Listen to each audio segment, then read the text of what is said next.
में मैं यहाँ का ग्राम प्रधान चुना गया अपने गांव का। 2 पंचवर्षीय में ग्राम प्रधान रहा यहाँ पे। इसके बाद मैं जिला पंचायत सदस्य हुआ। मेरा छोटा भाई भी ग्राम प्रधान रहा, बगल के गांव से बीटी से भी निर्विरोध ग्राम प्रधान रहा वो। अब मेरी बहू जिला पंचायत सदस्य है इस समय, वर्तमान समय में भी। छोटा भाई मेरा ग्राम प्रधान है निर्विरोध यहाँ का, ग्राम बिकरू का। और मेरी पारिवारिक पृष्ठभूमि, मेरे बाबा भी यहाँ के जमींदार भी थे और ग्राम प्रधान भी थे, बाद में हुए। मेरी पारिवारिक पृष्ठभूमि ही राजनीतिक है। तो राजनीतिक पृष्ठभूमि तो मेरी पारिवारिक है, मेरी पैदाइशी कहिए तो आप पैदाइशी है। विकास दुबे जी, किस तरह से आपको कहा जाता है कि आप अपराध में डॉन नाम से बोला जाता है कि आप माफिया हैं, डॉन हैं, और लेकिन आपका राजनीतिक करियर है, क्या है बेसिकली, हकीकत क्या है? देखिए, एक्चुअल राजनीति में लाने का श्रेय, मैंने पढ़ाई में ग्रेजुएशन किया है मैंने, और मैं अच्छा स्कॉलर रहा हूँ अपने टाइम का। राजनीति में लाने का श्रेय मुझे स्वर्गीय हरिकिशन श्रीवास्तव जी का है, जो मेरे राजनीतिक गुरु थे और उत्तर प्रदेश के कई बार मिनिस्टर रहे और उत्तर प्रदेश विधानसभा के अध्यक्ष भी रहे वो। उन्होंने मुझे राजनीति में लाने का प्रयास किया और उन्हीं के प्रयास से मैं राजनीति में आया। और जिस दिन से मैं राजनीति में आया तो लोगों को मेरे प्रभाव से और मेरी लोकप्रियता से ज्वेलसी होने लगी। आज तक कोई भी ऐसा मामला नहीं है जिसको मैंने अपने हाथ से मैंने कोई अपराध किया हो या मैंने कोई अपराध को बढ़ावा दिया हो। अपराध से मेरा कोई दूर दूर से रिश्ता नहीं है। मेरी राजनीतिक वर्चस्व की जंग है जो मेरे जिंदगी तक और मेरे मरते दम तक जारी रहेगी। लेकिन इस राजनीतिक वर्चस्व की जंग में बम, गोली और हत्या ये सब चलता नहीं, ऐसा नहीं है। हमारे यहाँ हमारी राजनीतिक जंग में कभी भी ऐसा कुछ भी नहीं हुआ कि मैंने किसी को मरवाया हो या किसी को मारा हो या किसी को मारने के लिए प्रेरित किया हो। किसी के ऊपर आरोप लगा देना, आप तो समझते हैं कि उत्तर प्रदेश में होता क्या है कि मर्डर कहीं होता है, फंसाए कई लोग जाते हैं। मर्डर कोई करता है, उसके भाई, उसके खानदान, उसके परिवार, उसके सब सारे लोगों को फंसाया जाता है। ये एक उत्तर प्रदेश की एक ये ट्रेंड बन गया है लोगों का राजनीति में फंसाने का, और उसी का मैं शिकार हुआ हूँ।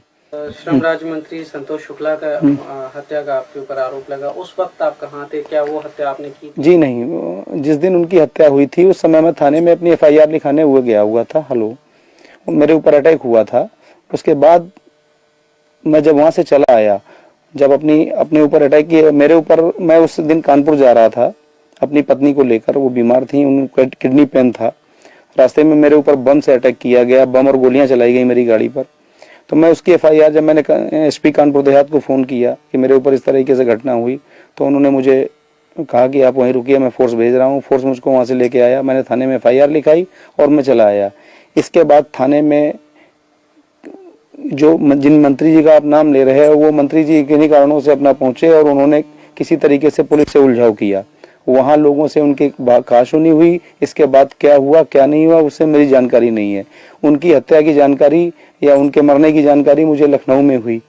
हत्या के कई चश्मदीद थे। मनोज शुक्ला, जो संतोष शुक्ला मंत्री के भाई थे, उन्होंने आपको देखा था कि आपने गोली मारी है? नहीं, ऐसा कुछ नहीं। ये देखिए, इस बात को तो अदालत में इसका ट्रायल हो चुका है मुकदमे का, और अदालत में इस चीज साबित हो चुकी है कि मनोज शुक्ला पेशबंदी में उनसे, मनोज शुक्ला के साथ जितने उनके गनर, संतोष शुक्ला जी के साथ गनर, शैडो ड्राइवर और उनके प्राइवेट लोग थे, उन्होंने सारे ने गवाही दी कि जिस समय संतोष शुक्ला का मर्डर हुआ उस समय विकास दुबे या जो लोग आरोपित लोग हैं इनके परिवारजनी, ये लोग मौके पर नहीं थे। इनका नाम पुलिस के कहने पर FIR में लिखाया गया। जैसा पुलिस ने कहा मैंने वैसा FIR में लिखाया। अब वो मुकदमा ट्रायल होने के बाद भी उसमें दोष मुक्त हो चुके हैं सारे लोग, और उस मुकदमे की कार्रवाई सारी जो कुछ थी वो समाप्त हो चुकी है। मैंने अदालत में सरेंडर किया, न्याय में मेरा विश्वास था, मैंने अदालत में सरेंडर किया और उस मुकदमे को फेस किया। सारे ट्रायल को, जितने दिन ट्रायल रहा मैं अंदर रहा। मैंने ट्रायल पे मेरा जब ट्रायल हो गया, मैं समाप्त हुआ, मेरा मुकदमा खत्म हुआ, उस समय मैं जेल के बाहर आया। विकास दुबे जी, आप इस बात से सहमत हैं कि संतोष शुक्ला मंत्री जो थे उनसे आपकी डायरेक्ट चुनावी रंजिश थी? नहीं, ऐसा मेरी उनकी कभी कोई रंजिश, यहाँ तक कि मेरा कभी कोई गाली गलौज तक नहीं हुआ उनसे। हाँ, राजनीतिक वर्चस्व की जरूर लड़ाई थी। टॉन है, क्या आप मानते हैं? नहीं, ऐसा कुछ भी नहीं है। मेरी ओपिनियन, आप क्षेत्र में जाइए, हमारे कम से कम विधानसभा, अगर पूरे जिले में नहीं जा पाते हैं तो कम से कम मेरी विधानसभा में जाके और प्रति गाँव एक आदमी से सर्वे करिए। खाली विकास दुबे के बारे में व्यक्तिगत है, विकास दुबे का एक काम देखिए। विकास दुबे इस क्षेत्र के सबसे बड़े लैंडलॉर्ड हैं। हमारे पास सारे हैं। मैं स्वयं की खेती कराता हूँ, स्वयं का मेरा व्यापार है, स्वयं का मेरा शेड कारपोरेशन का काम है। मेरा आर्थिक भी है। आज तक मैंने कोई आर्थिक ऐसा नहीं कि मैंने कोई आर्थिक अपराध कराया हो, किसी अपराध में संलिप्त रहा हूँ। आरोप लगा देने से ही कोई अपराधी उड़ान नहीं हो जाता है। विकास दुबे के वर्चस्व को कम करने के लिए ये सारे मुकदमे फर्जी लगाए गए, जो कि अदालत में सारे खत्म हो चुके हैं। 2-4 मुकदमे भी ट्रायल पर हैं, जिनका मैं फेस कर रहा हूं, और ट्रायल होने के बाद जो भी अदालत निर्णय करेगी उसको मान्य करूंगा। मैं एक चीज जानना चाहता हूँ, छात्र जीवन से लेके अब तक आपके ऊपर कितने मुकदमे लगे गए, कितने में आप भरी हुए, कितने अभी आपके ऊपर चल रहे? मेरे हिसाब से 45 मुकदमे आज तक मेरे ऊपर खिलाफ कायम किए गए। किस तरह के? गैंगस्टर के हैं, गुंडा एक्ट के हैं, पुलिस के। अभी आपने बताया सहारनपुर में साहब भी दिखाया कि साहब वो गैंगस्टर में वहां से वांछित थे, तो चूरन, नशे का चूरन खा रहे थे। आप जो आदमी अपने पूरी लाइफ में जिसने चाय न पी हो, 22 साल से चाय न पीता हो, उस आदमी को नशे का चूरन खाते हुए बता रहे हैं। आप सोच समझ सकते हैं कैसे मुकदमे पुलिस लगाती है, ये पुलिस स्वयं जानती है। तो आपकी जो छात्र राजनीति थी उसमें आपने कभी पार्टिसिपेट किया? क्या आप छात्र राजनीति से जुड़े रहे? नहीं, जब तक मैंने छात्र जीवन रहा तब तक मैं राजनीति में नहीं रहा। छात्र जीवन के बाद मैं राजनीति में आया। छात्र जीवन मेरा बिल्कुल एकदम संयमित था। मैं छात्र जीवन, मैंने जैसे एक छात्र का जीवन होता है वैसे मेरा संयमित जीवन था। अरे ये बताएं, आपके बारे में ये भी कहा जाता है कि छात्र राजनीति में आप चुनाव लड़वाने का काम करते थे। यस, हाँ। क्या है वो? नहीं, मैं चुनाव लड़वाता था, ये बात सही है। चुनाव में अपने कैंडिडेट लड़ाता था, अपने कैंडिडेट को सपोर्ट करता था, चुनाव जिताता था।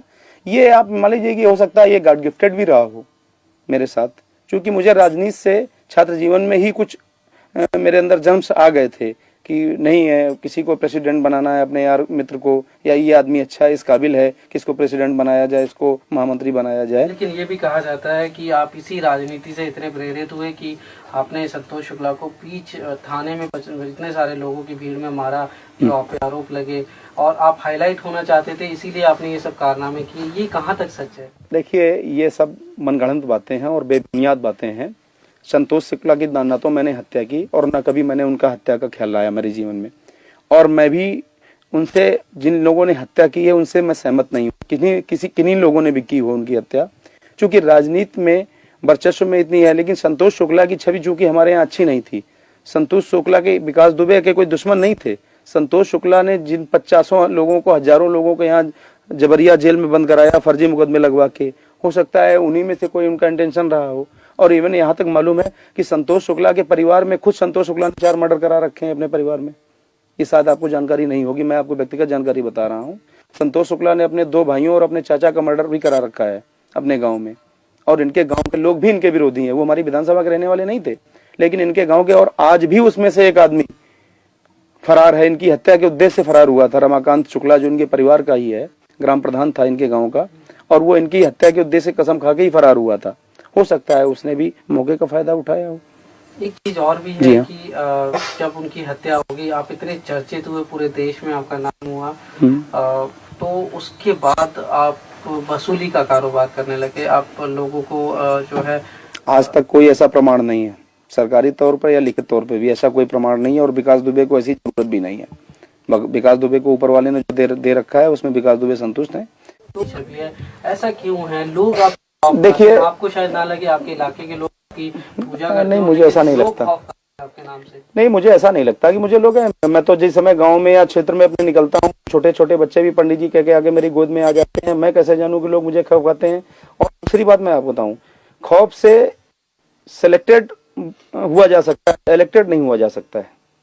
इलेक्टेड आदमी वही हो सकता है, और आज तक मैं कभी सेलेक्ट होके कोई मैं नेता नहीं बना, ना मैंने पाया। आज तक जितने भी इलेक्शन लड़े मैंने पब्लिक इलेक्शन लड़े, और आज के इस दौर में पब्लिक को टेरर में लेना या पब्लिक को टेरर लेके वोट लेना ये संभव नहीं है। तो अभी आप नेक्स्ट क्या करेंगे? एमएलए का चुनाव लड़ेंगे या नहीं? मेरी आकांक्षा तो यही है कि मैं स्वस्थ हो जाऊं जल्दी, और स्वस्थ होने के बाद मेरे हाई कमान से मुझे निर्देश भी है कि जितनी जल्दी स्वस्थ हो जाएं आपको इलेक्शन लड़ना है। आप जिस समय स्वस्थ हो जाएं हाई कमान रिपोर्ट करिए, आपको क्षेत्र दिया जाता है, जिस क्षेत्र के लिए आपको कहा जाता है उस क्षेत्र में आके आप चुनाव की तैयारी कीजिए। आपको अपनी सुरक्षा को लेकर कोई चिंता होती है? आपके तो बहुत दुश्मन होंगे। देखिए, राजनीति में आज तक कितने लोगों की हत्याएं हुई, सबको सुरक्षा मिली हुई थी। जब ऊपर वाला जब तक नहीं चाहेगा तब तक किसी की हत्या नहीं हो सकती। जब ऊपर वाला किसी के ऊपर ठीक होता है तब ठीक है। अगर हमने गलत काम किए होंगे तो मेरी हो सकता है हत्या भी हो सकती है। अगर मैंने अच्छे काम किए होंगे तो हो सकता है ऊपर वाला हमको भी लोगों की सेवा करने के लिए जिंदा भी रखेगा। लेकिन फिर भी सुरक्षा को लेके आप क्या एहतियात बरतते हैं? क्या सरकारी सुरक्षा आपने मांगी? देखिए, मुझे अभी तक सरकारी सुरक्षा प्राप्त थी। इस गवर्नमेंट में 11 दिसंबर 2004 तक 4 जनवरी 2005 तक मुझको सरकारी गनर प्राप्त था। एक बार नहीं, 3-3, 4-4 बार प्राप्त रहा मुझे।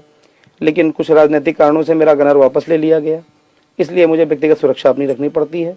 और चूंकि आप जानते हैं, उत्तर प्रदेश की राजनीति में राजनीति करने वाले आदमी को या चर्चित आदमी को अपने राजनीति से ज़्यादा अपने सुरक्षा की चिंता होती है, लेकिन मैं उतना भी चिंतित नहीं होता हूँ।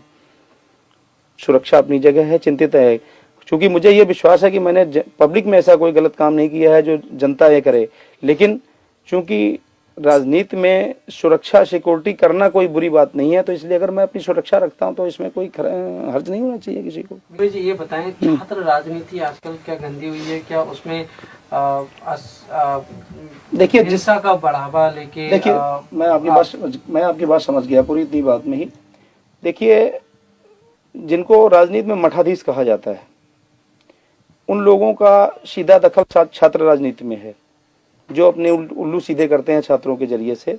और ये दखल, मठाधीशों का दखल छात्र राजनीति में कतई नहीं होना चाहिए, इसका मैं विरोधी हूँ।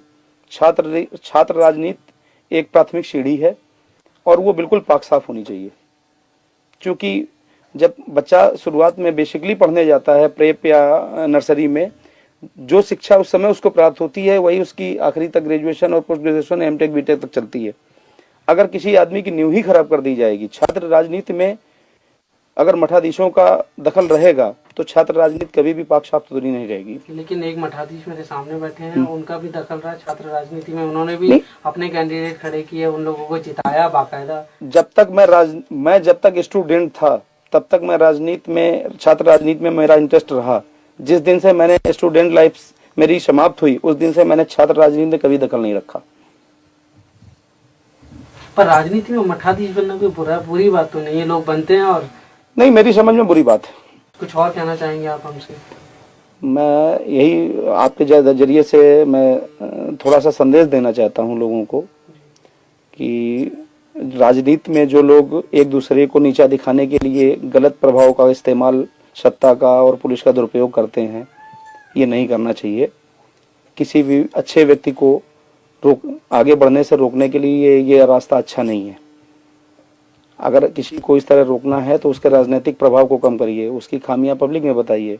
लेकिन किसी के ऊपर आप फर्जी मुकदमे लगा के बंद करवा दें अपने राजनीतिक प्रभाव के इस्तेमाल से, ये बात ठीक नहीं है। लेकिन विकास दुबे जी, शुरुआत में तो शायद कभी ना कभी आपने कुछ ऐसा कुछ किया होगा जिसकी वजह से आज लगे होंगे। उसके बाद क्या पुलिस ने जबरदस्ती डाले केस? देखिए, पुलिस आज भी मेरी विरोधी नहीं है और पुलिस मुझसे कभी भी इस तरह से असहमत नहीं रही। मैं ग्राम प्रधान रहा, बराबर पुलिस दरवाजे आती है, बराबर क्षेत्र के एसओ, सीओ साहब जो भी हों, जो बुलाते हैं, मैं आज भी थाने जाता हूँ।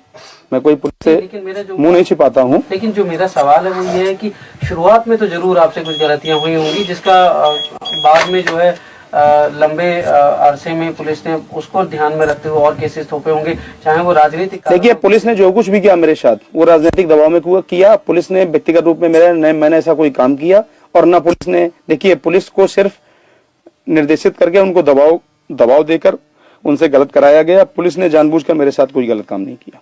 उत्तर प्रदेश और बिहार में राजनीति में, पुलिस में राजनीति का इतना ज्यादा दखल है कि आगे चल के राजनीतिज्ञों को लेके पब्लिक जूता लेके दौड़ेगी, राजनीति करने वालों को पसंद नहीं करेगी। किसी दिन हिंदुस्तान में 2 स्टेट ऐसे हैं आपके, ये इनमें राजनीतिज्ञों को देखना पब्लिक पसंद नहीं करेगी।